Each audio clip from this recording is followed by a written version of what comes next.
शीघ्र लेखन और मुद्र लेखन कंप्यूटर कौशल परीक्षा के संबंध में बहुत सारी दुविधाएं काफ़ी समय से छत्तीसगढ़ में चल रही थी, जिसमें कि डाटा एंट्री ऑपरेटर, ठीक है, डाटा एंट्री ऑपरेटर और इसके अलावा जो सहायक ग्रेड 3 है, असिस्टेंट ग्रेड 3 की परीक्षा में ये अवश्य मांगा जाता है, इसको आवश्यक कर दिया गया है। शीघ्र लेखन या मुद्र लेखन का प्रमाण पत्र आपके पास होना चाहिए। उसी के संबंध में छत्तीसगढ़ राजपत्र जारी किया गया है और इसको स्कूल शिक्षा विभाग के अंतर्गत रखा गया है और एक परिषद का गठन किया गया है। यहाँ पर आप देख सकते हैं छत्तीसगढ़ शासन स्कूल शिक्षा विभाग की अधिसूचना क्रमांक इतने शीघ्र लेखन एवं मुद्र लेखन कंप्यूटर कौशल परीक्षा परिषद छत्तीसगढ़ का गठन करता है। तो एक परिषद का गठन किया गया है जो कि ये परीक्षाएं संचालित कराएगा और ये परीक्षा लेकर के प्रमाण पत्र प्रदान करेगा। इसके बारे में पूरी इन्फॉर्मेशन इस वीडियो में आपको दी जाएगी।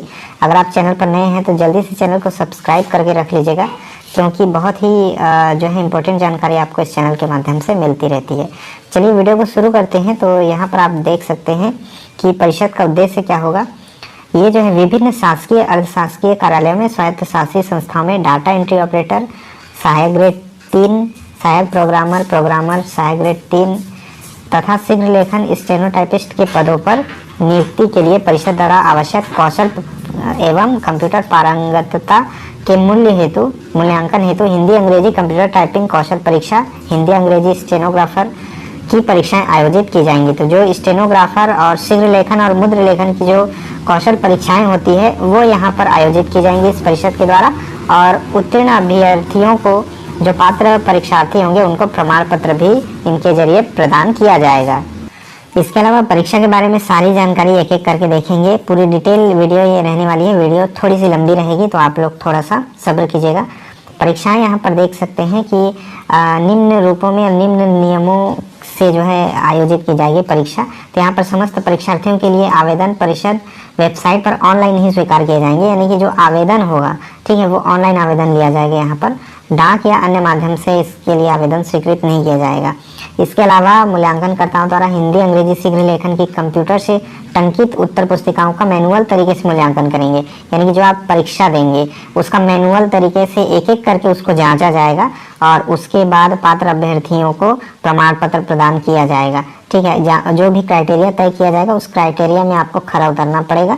यहाँ पर आप देख सकते हैं प्रत्येक 6 माह में आयोजित किया जाएगा।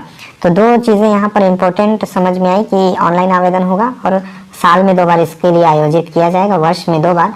और निम्नांकित विषयों में से ऐसे परीक्षा केंद्रों पर आयोजित की जाएगी जहां कम से कम 50 परीक्षार्थी उपलब्ध हों। परीक्षा केंद्र की जानकारी वेबसाइट पर दी जाएगी और जिस परीक्षा केंद्र पर 50 परीक्षार्थी उपलब्ध हो जाएंगे, फॉर्म भर देंगे, वहां पर परीक्षा आयोजित हो जाएगी। अगर 50 से कम परीक्षार्थी होते हैं किसी केंद्र पर तो निर्धारित परीक्षा केंद्र परिषद द्वारा निर्धारित किया जाएगा। अगर किसी केंद्र पर 50 से कम अभ्यर्थी होते हैं तो परीक्षा जो है परिषद तय करेगा कि कौन से परीक्षा केंद्र पर आपको परीक्षा दी जाएगी। यहाँ पर आप देख सकते हैं कि किन किन विषयों पर, जैसे कि अंग्रेजी शीघ्र लेखन परीक्षा 100 शब्द प्रति मिनट शीघ्र लेखन के लिए होगा, हिंदी शीघ्र लेखन परीक्षा 100 शब्द प्रति मिनट शीघ्र लेखन के लिए।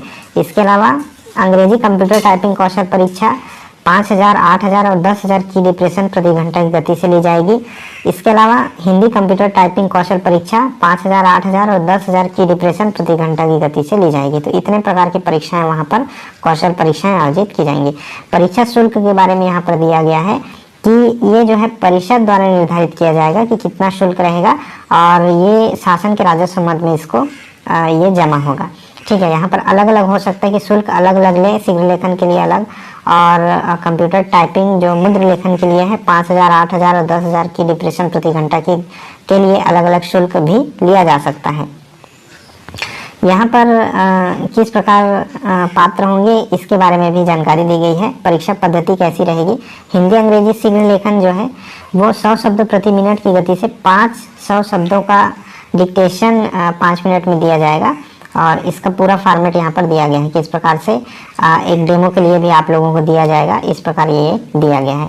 कंप्यूटर सिस्टम से 40 मिनट में कंप्यूटर पर टाइपिंग करना होगा, जो आपको 500 शब्दों का डिक्टेशन दिया जाएगा उसको। ठीक है, इसके अलावा डिक्टेटर द्वारा मूल आलेख को डिक्टेट करने के पूर्व 100 शब्द प्रति मिनट की गति से 1 मिनट का ट्रायल पेज भी दिया जाएगा। तो ये जो है ये शीघ्र लेखन के लिए है। इसके अलावा यहाँ पर देखेंगे मुद्र लेखन के लिए भी दिया गया हिंदी अंग्रेजी कंप्यूटर टाइपिंग कौशल जो होगा, जिसमें 5000, 8000 और 10,000 की डिप्रेशन प्रति घंटा की जांच की जाएगी। उसके लिए 15 मिनट में प्रश्न पत्र की टाइपिंग कौशल परीक्षा ली जाएगी। ठीक है, यानी कि ये प्रति घंटा के हिसाब से 15 मिनट आपको दिया जाएगा। 5000 की डिप्रेशन के लिए 83.33 की डिप्रेशन प्रति मिनट की गति से 15 मिनट के लिए 1250 की डिप्रेशन की गति आपकी जांची जाएगी। ठीक है, इसमें 1668 की डिप्रेशन होगा, लेकिन उसके हिसाब से 1250 की डिप्रेशन यानी कि 75% आपका सही होना चाहिए 15 मिनट में, तो आप पात्र हो जाएंगे, आप उत्तीर्ण घोषित किए जाएंगे। उसी तरह से 8000 की डिप्रेशन की परीक्षा की इस प्रकार ली जाएगी। इसमें जो है 2000 की डिप्रेशन यानी कि 75% सही होना चाहिए आपका 15 मिनट में। 2666 की डिप्रेशन दिया जाएगा, लेकिन उसमें से कम 2000 की डिप्रेशन यानी 75% सही होना चाहिए। उसी प्रकार से 10,000 की डिप्रेशन के लिए आपको प्रश्न पत्र में 3333 की डिप्रेशन दिया जाएगा, जिसमें से 2500 की डिप्रेशन आपका सही होना चाहिए 15 मिनट में। तो ऐसे अभ्यर्थियों को उत्तीर्ण घोषित किया जाएगा। किस माध्यम से परीक्षा होगा आप देख सकते हैं कि हिंदी अंग्रेजी की कंप्यूटर टाइपिंग कौशल परीक्षा के लिए कृति देव 10 और ये जो है कीबोर्ड लेआउट, यूनिकोड इत्यादि फॉन्ट पर ही समिति द्वारा निर्णयानुसार कोई अन्य उपयुक्त फॉन्ट का चयन किया जाएगा, यानी कि इनमें से या फिर जो भी परिषद तय करेगा उसमें से किसी भी फॉन्ट पर परीक्षा ली जा सकती है, लेकिन यहाँ पर समानता दे दिया गया है कि किस लेआउट में आपका परीक्षा हो सकता है। आगे बढ़ें तो मूल्यांकन के बारे में मैंने बता दिया है कैसे मूल्यांकन होगा। पूरा मैनुअल तरीके से चेक किया जाएगा आपका जो भी आप परीक्षा देंगे उसको, और उस हिसाब से आपको पात्र या अपात्र घोषित किया जाएगा और परीक्षा का रिजल्ट दिया जाएगा। तो इस प्रकार ये पूरी जानकारी थी, जिसमें शुल्क जो है परिषद द्वारा निर्धारित की जाएगी। साल में 2 बार परीक्षा इसके लिए आयोजित की जाएगी और बिल्कुल ऑनलाइन तरीके से इसका एग्जाम फॉर्म भराया जाएगा। तो इस प्रकार ये पूरी जानकारी थी। आरक्षण को लेकर छत्तीसगढ़ भूपेश बघेल की जो कैबिनेट मीटिंग पर आरक्षण को लेकर एक महत्वपूर्ण एक बड़ा निर्णय लिया गया कि फेसबुक पेज पर सीएमओ अर्थात छत्तीसगढ़ के मुख्यमंत्री आदरणीय श्री भूपेश बघेल जी द्वारा ये जो पोस्ट है फेसबुक पेज पर किया गया है। राज्य के शैक्षणिक संस्थानों में पूर्व प्रचलित आरक्षण व्यवस्था के अंतर्गत पूरी की जाएगी प्रवेश प्रक्रिया। मुख्यमंत्री श्री भूपेश बघेल की अध्यक्षता में उनके निवास कार्यालय में मंत्रिपरिषद की बैठक में लिया गया महत्वपूर्ण निर्णय। इसका तात्पर्य ये है साथियों कि आज जो कैबिनेट मीटिंग आयोजित की गई थी उसमें आरक्षण से संबंधित मुद्दे पर फैसला लिया गया है। जैसा कि आप जान रहे हैं, प्रदेश में केवल नौकरी में ही ये जो आरक्षण रोस्टर लागू था, अब वही जो आरक्षण का प्रतिशत है प्रवेश परीक्षाओं में भी पूर्व की तरह लागू होगी। अर्थात जो पूर्व में प्रचलित आरक्षण व्यवस्था है वही आरक्षण व्यवस्था जो है वर्तमान में प्रवेश प्रक्रियाओं पर लागू होगी। अर्थात शैक्षणिक प्रवेश प्रक्रिया यहाँ पर स्पष्ट किया गया है।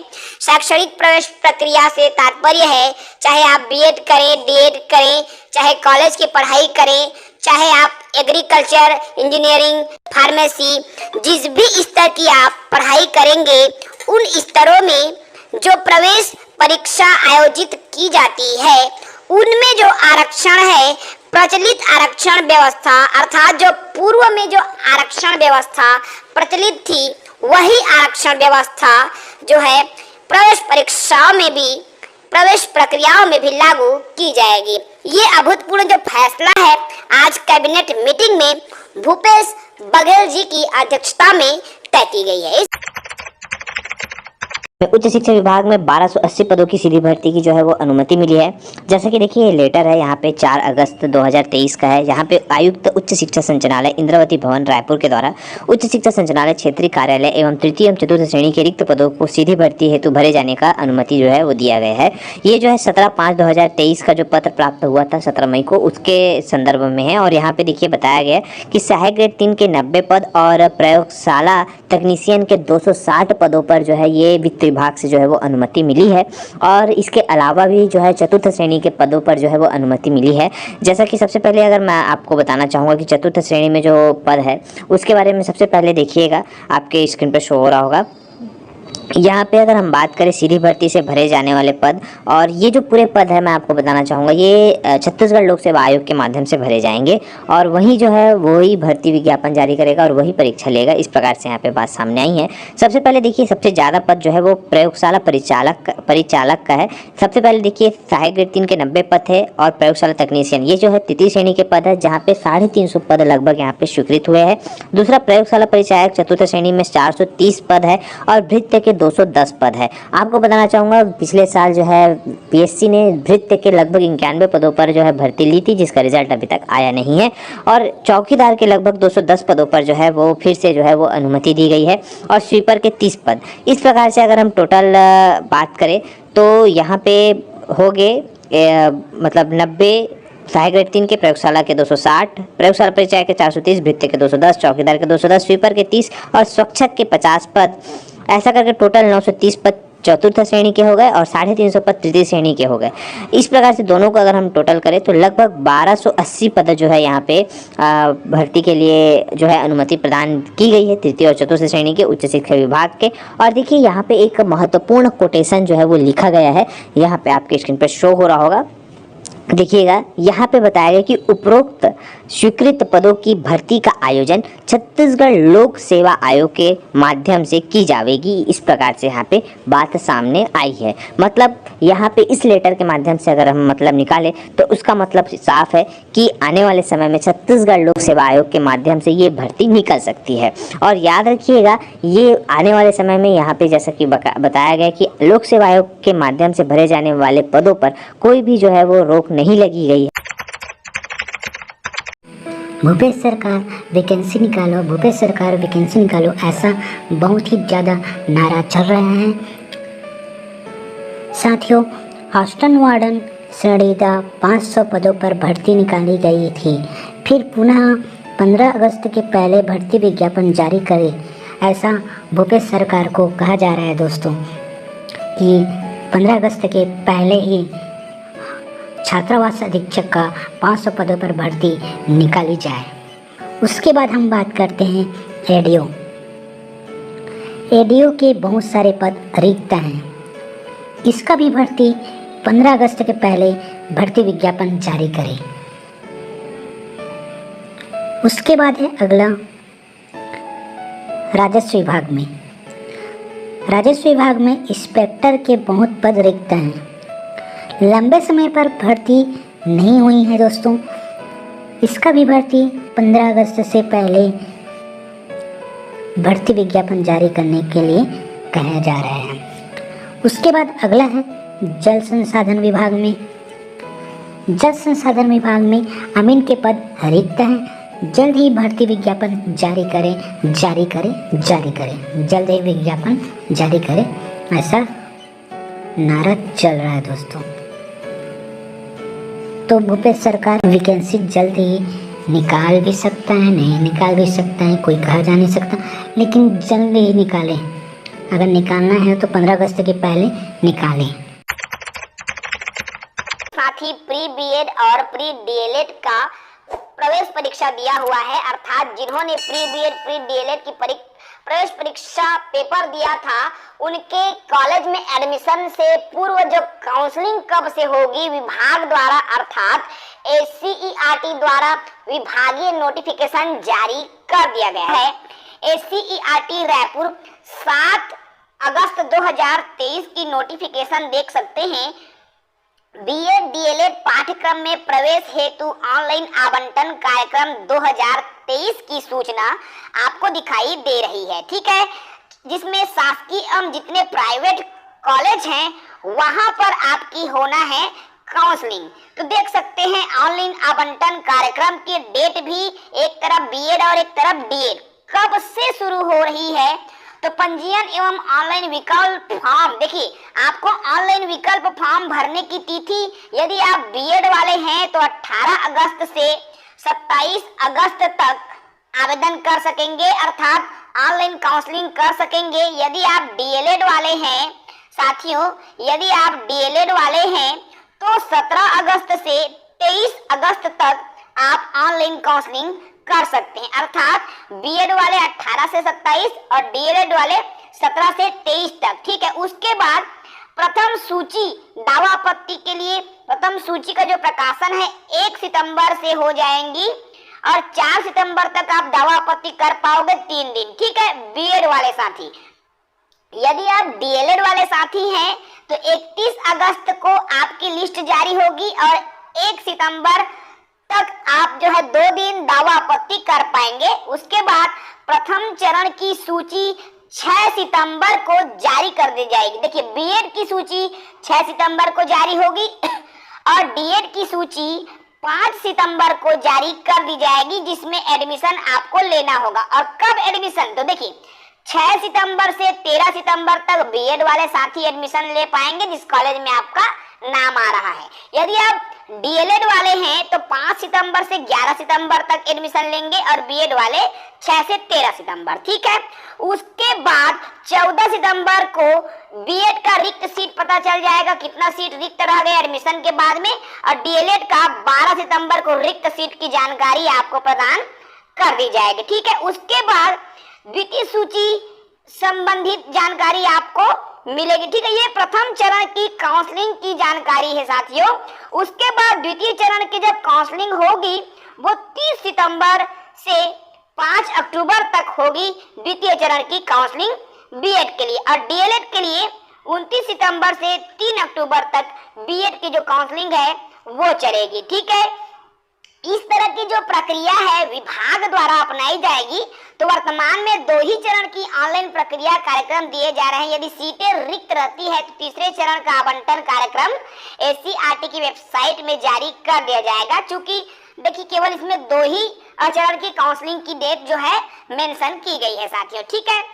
यदि आपको इनसे रिलेटेड पूछताछ करनी है तो प्रातः 10 बजे से शाम 5 बजे तक जो है हेल्पलाइन नंबर आपको स्क्रीन पर शो हो रहा है, तो हेल्पलाइन नंबर पर आप बिल्कुल कॉल कर सकते हो और कॉल करके विस्तृत जानकारी आप ले सकते हो, ठीक है। चिप्स के हेल्प डेस्क नंबर है, एससीईआरटी के हेल्प डेस्क नंबर है, आप दोनों जगह में से एनीवन कहीं भी आप कॉल कर सकते हो और कॉल करके इंफॉर्मेशन ले सकते हो। एससीईआरटी के उप संचालक पुष्पा किशोक्ता जी मैडम जो है देख सकते हैं, यहाँ सिग्नेचर है भाई।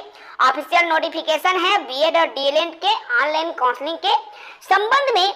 ये जो नोटिफिकेशन है विभाग द्वारा जारी कर दिया गया है।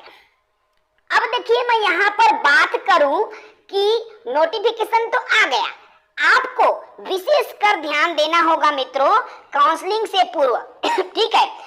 आपका रैंक कैसा है याद रखें, आप अपने रैंक के हिसाब से कॉलेज का चयन करें, क्योंकि याद रखना जब भी ऑनलाइन काउंसलिंग होती है तो कोई भी साथी जो है परीक्षार्थी कहना चाहिए जो कॉलेज चयन करने में गलती करता है आगे पीछे, इस वजह से उनको मनपसंद कॉलेज नहीं मिल पाता। तो आप में से हजारों साथियों को पता नहीं होगा, इसलिए मैं बता रहा हूं मित्रों। आप पहले नंबर देखिए, यहाँ पर नंबरिंग की मैं बात करूं तो पहले नंबर, दूसरे नंबर, तीसरे नंबर, चौथे नंबर, 5वें नंबर, इस तरह से जितने भी कॉलेज आप डालना चाहें, ठीक है भाई, जितने उसमें टोटल नंबर बहुत सारा डाल सकते हो मैक्सिमम, ठीक है।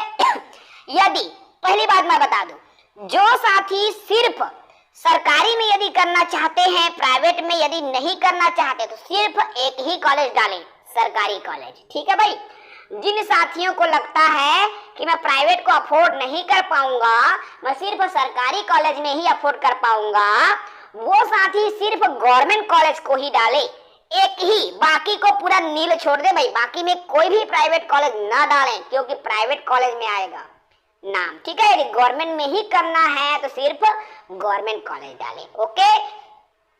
दूसरी बात, मान लीजिए आप प्राइवेट में भी कर सकते हो, अफोर्ड कर सकते हो, तो आपको क्या करें, पहले गवर्नमेंट कॉलेज डाल दीजिए पहले प्राथमिकता में यदि आप रेगुलर रह के पढ़ सको, ठीक है। दूसरे नंबर में आप मनपसंद कॉलेज को ही पहले डालते चलें। मान लीजिए आपको लगता है कि मैं जांजगीर के कुरान के कॉलेज मेरे को अच्छा लगता है, आप कुरान का डालिए, ठीक है। पामगढ़ के चैतन्य आपको अच्छा लगता है, उसके बाद आप चैतन्य डालिए। उसके बाद आपको लगता है कि हरिशंकर महाविद्यालय मेरे को अच्छा लगता है, हरिशंकर डाल दीजिए, ठीक है। आपको लगता है केसरी महाविद्यालय में भी मैं कर सकता हूँ क्योंकि मेरे घर के पास है या मेरे होम डिस्ट्रिक्ट है, मेरे होम जिला है, तो आप उन पे डालिए। लेकिन सबसे शुरू आप पसंदीदा कॉलेज को ही आप सेलेक्ट करते चले मित्रों, ठीक है। पसंदीदा कॉलेज को यदि आप सेलेक्ट करते हैं तो भी आपको मनपसंद कॉलेज मिल जाएगा। कार्यालय छत्तीसगढ़ व्यावसायिक परीक्षा मंडल रायपुर द्वारा संयुक्त भर्ती परीक्षा को लेकर के महत्वपूर्ण नोटिफिकेशन जारी किया गया है। 8 अगस्त 2023 की स्थिति में यह नोटिफिकेशन जारी किया गया है। संयुक्त भर्ती परीक्षा SGST 2021 के कौशल परीक्षा आयोजन के संबंध में यह नोटिफिकेशन जारी किया गया है। छत्तीसगढ़ व्यावसायिक परीक्षा मंडल अटल नगर रायपुर द्वारा विभिन्न 3 विभागों से प्राप्त प्रस्ताव के आधार पर दिनांक 16/12/2021 को steno typist, stenographer Hindi, stenographer अंग्रेजी पदों हेतु संयुक्त भर्ती परीक्षा 2021 का आयोजन किया गया था एवं लिखित परीक्षा उपरांत कौशल परीक्षा के लिए पात्र अभ्यर्थियों के प्रथम चरण परिणाम 23/3/2022 को घोषित किया गया। स्टेनो टाइपिस्ट, स्टेनोग्राफर, स्टेनोग्राफर पदों हेतु पात्र अभ्यर्थियों की द्वितीय चरण की कौशल परीक्षा 27, 28, 29 अगस्त को शासकीय कन्या पॉलिटेक्निक बैरन बाजार रायपुर में आयोजित की जाएगी। कौशल परीक्षा के लिए प्रवेश पत्र व्यापम के वेबसाइट पर शीघ्र ही उपलब्ध होंगे। अभ्यर्थी अपना लिखित परीक्षा का रोल नंबर एंटर कर कौशल परीक्षा हेतु ऑनलाइन प्रवेश पत्र प्राप्त कर सकेंगे। अभ्यर्थी परीक्षा दिवस को कृपया 1.5 घंटा पूर्व अपने परीक्षा केंद्र में उपस्थित रहे, जिससे आपके मूल पहचान पत्र से पहचान किया जा सके एवं परीक्षा केंद्र में जाने हेतु अनुमति दी जा सके।